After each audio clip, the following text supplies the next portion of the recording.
Hey everyone, I hope that you're having a good week. I am going to read through my Emma discussion.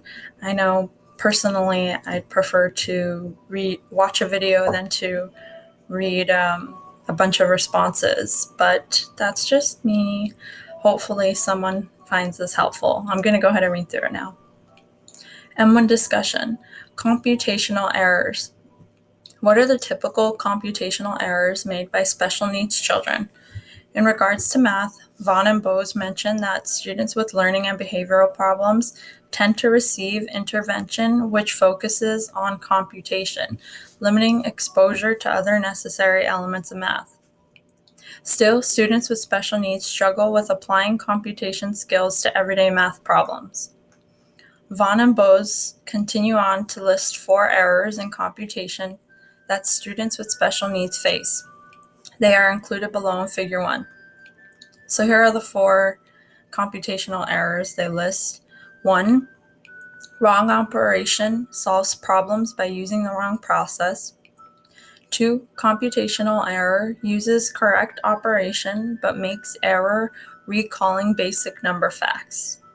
3, defective algorithm attempts to use the correct operation but uses a wrong procedure for solving the problem.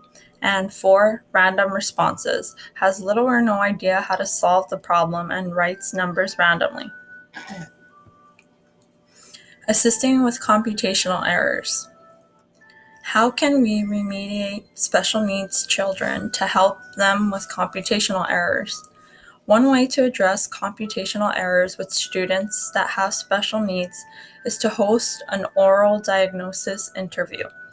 Using a problem that the student has performed incorrectly, the teacher can ask the student questions in a non-threatening way to try figuring out the underlying reason behind the mistakes.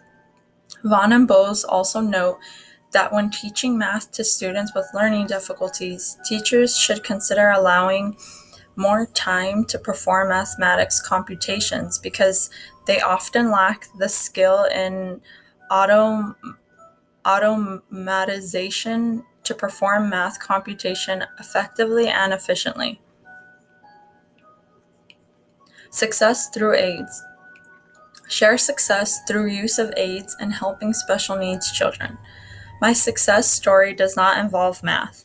Prior to the pandemic, I lived with my 9-year-old nephew who has learning disabilities. Sometimes I would help him out with his homework. Once I helped him with his writing homework. When he explained to me what he needed to do, he seemed stuck. So I used the Think Aloud strategy, which is an instructional practice that helps all students understand and generate ideas. Through the Think Aloud, I realized that my nephew knew what he wanted to write about. He was just struggling to get his ideas down on paper. I then asked him if he knew what a bubble map was and suggested that he should use one to organize his thoughts. He took my advice and began to create a bubble map.